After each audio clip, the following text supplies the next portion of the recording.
My name is Sunny Zhang Manni. My student number is 0541040. Level is freshman. Speech title: Johann Harry. Everything you think you know about addiction is wrong.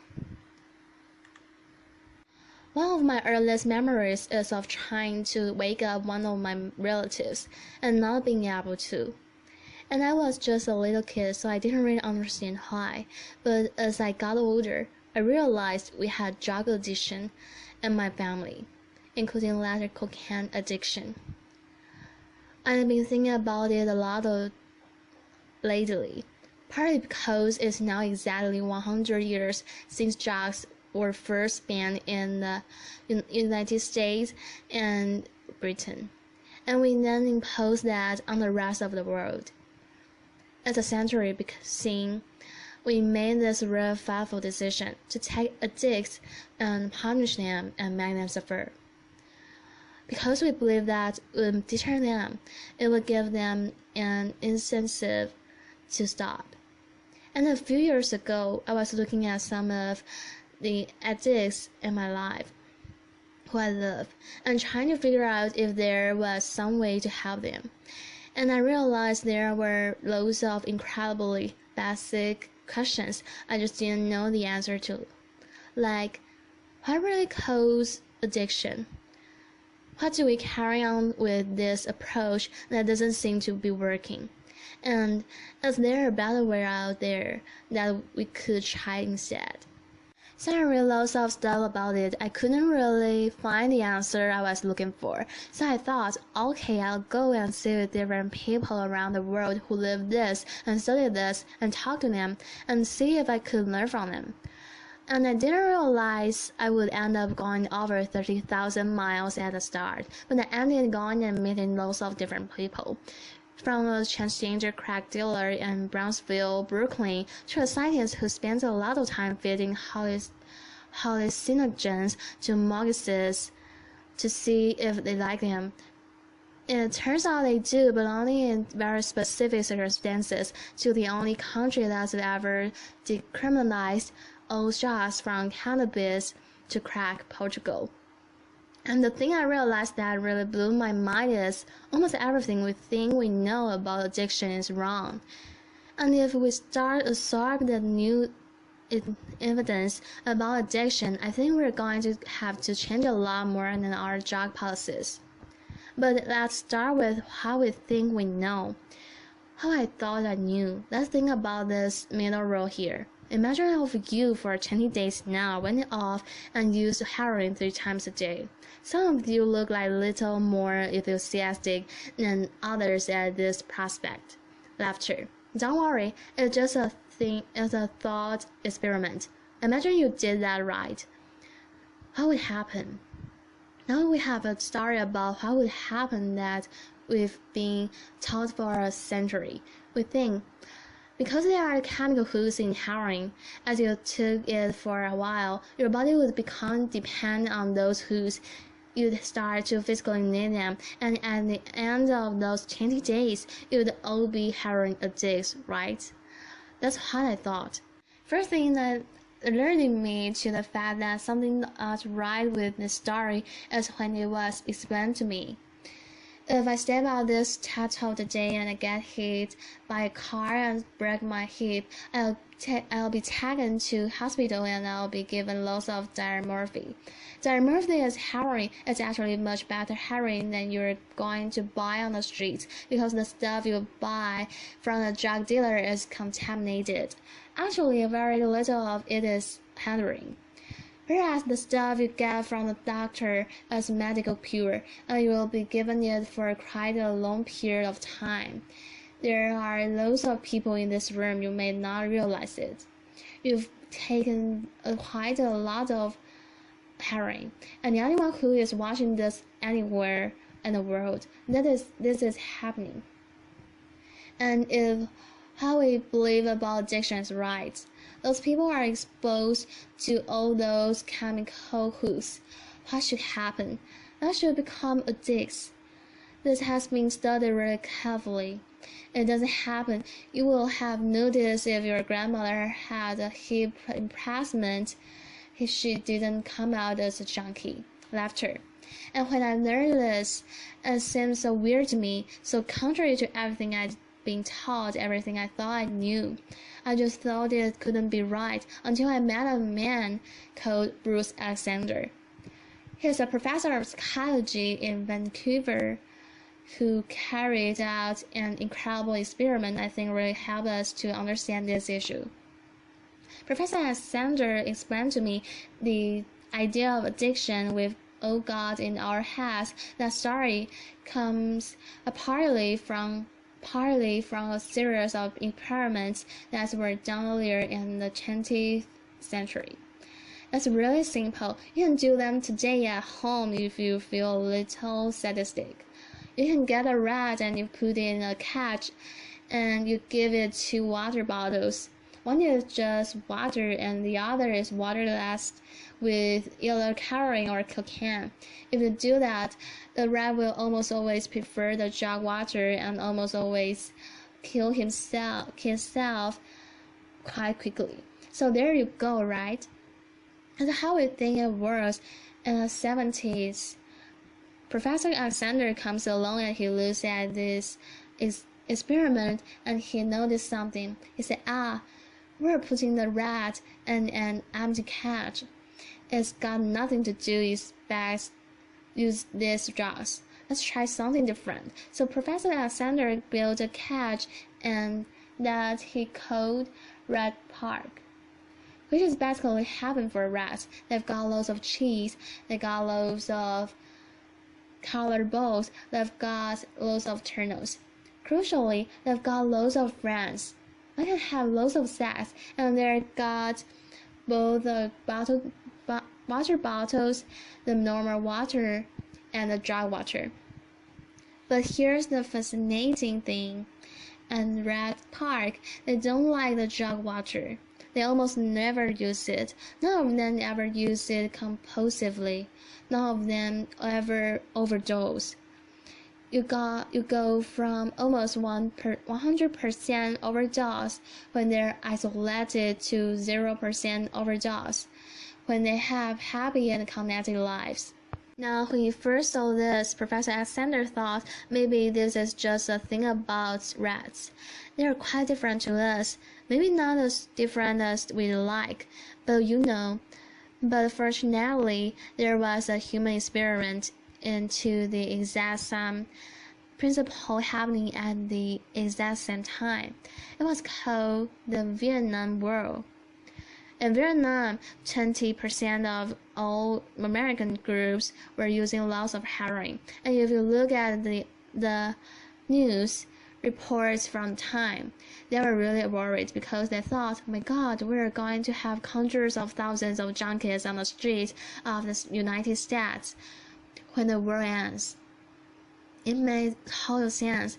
Now, those soldiers who were using loads of heroin were followed home. The Archive of General Psychiatry did a really detailed study on what happened to them.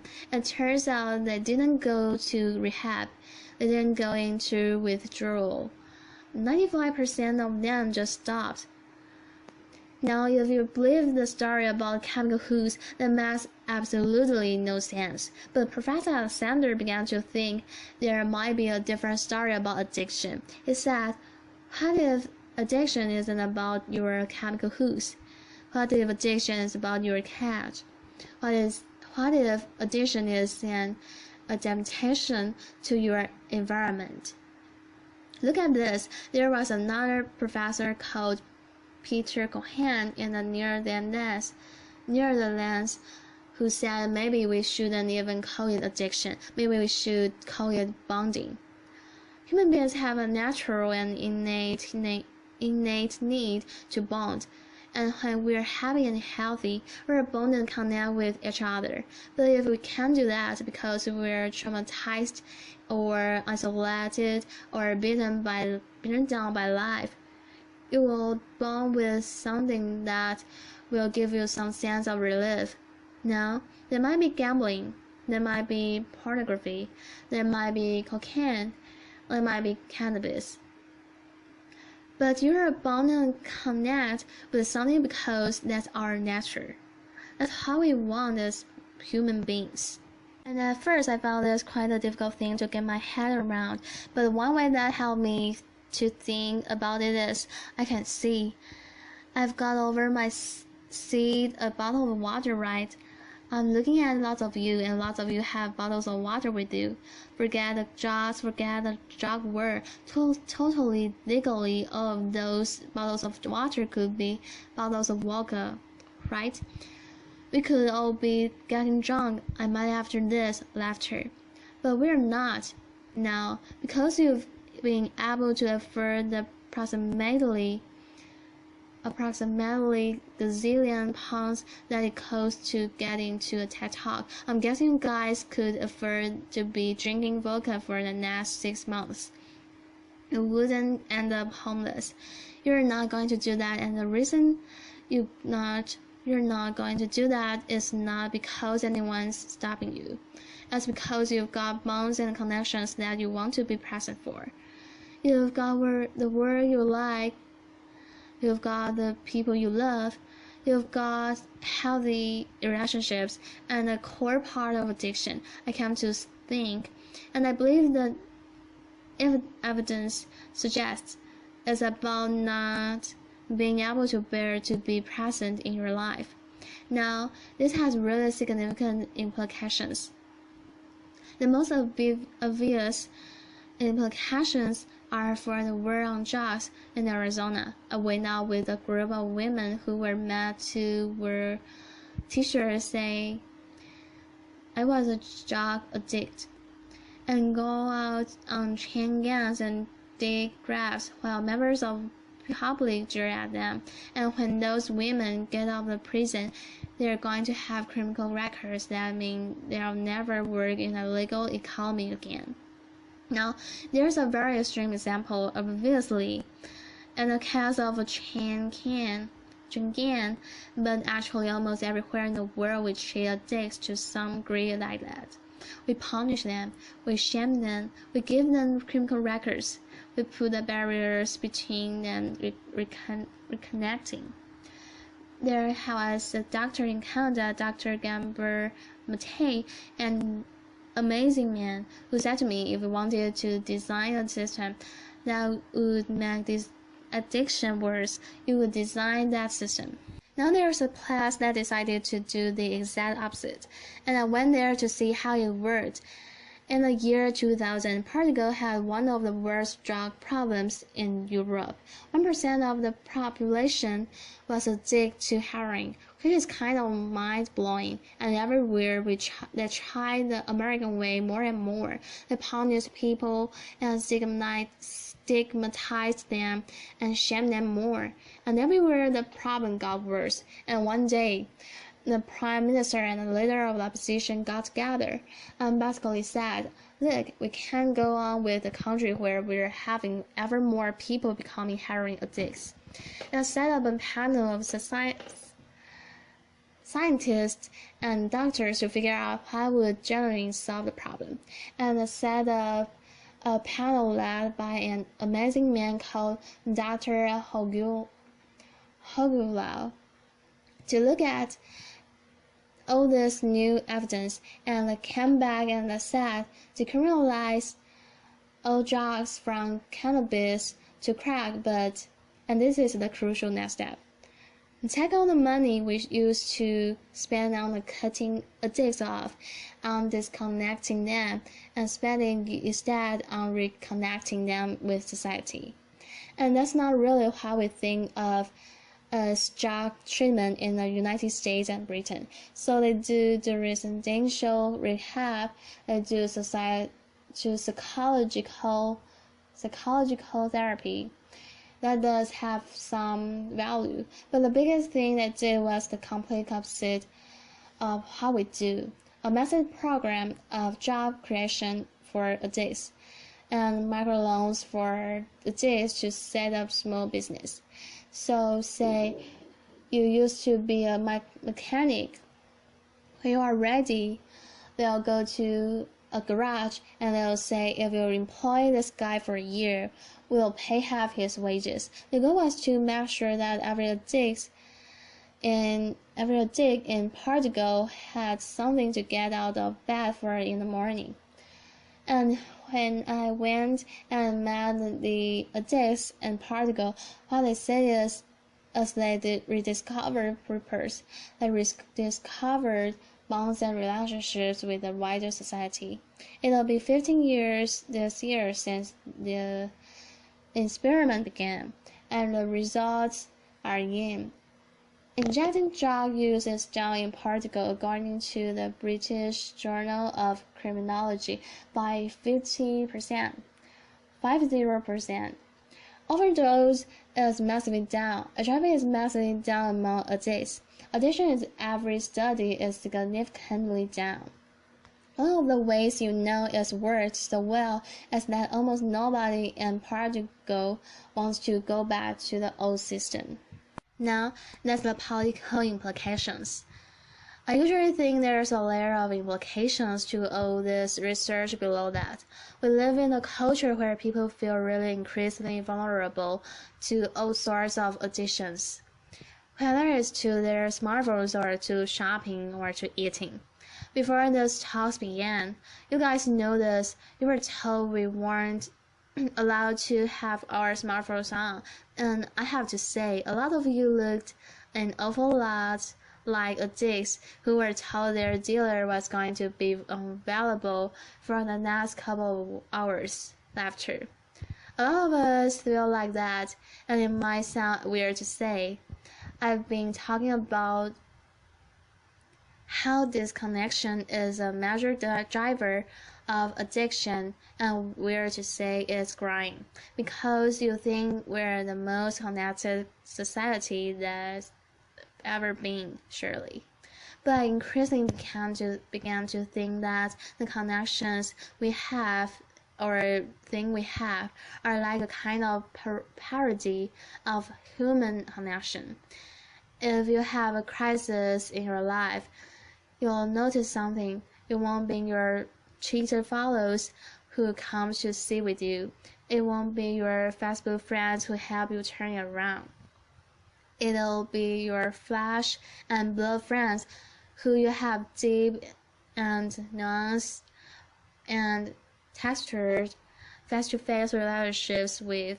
And there's a study I learned about from Bill McKibben, and the environmental writer, that I think tells us a lot about this. I look at the number of the close friends the average American believes they can call on in a crisis. The number has been declining steadily since the 1950s. The amount of floor space an individual has in their home has been steadily increasing, and I think that's like a metaphor for the choice we've made as a culture. We've traded floor space for friends, we've traded stuff for the connections, and the result is we are one of the loneliest societies there has ever been.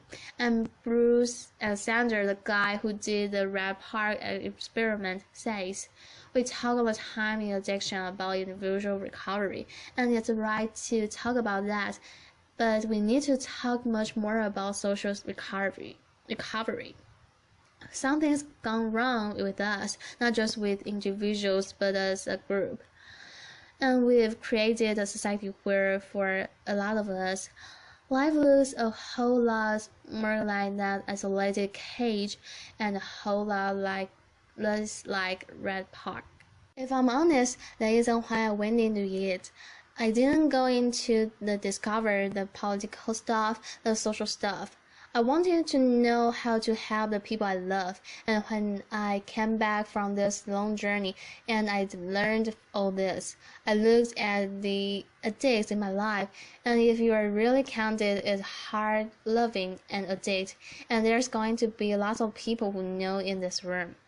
You are angry a lot of the time. I think one of the reasons why this debate is so charged is because it runs through the heart of each of us, right? Everyone has a bit of them that looks at an addict and thinks, I wish someone would just stop you.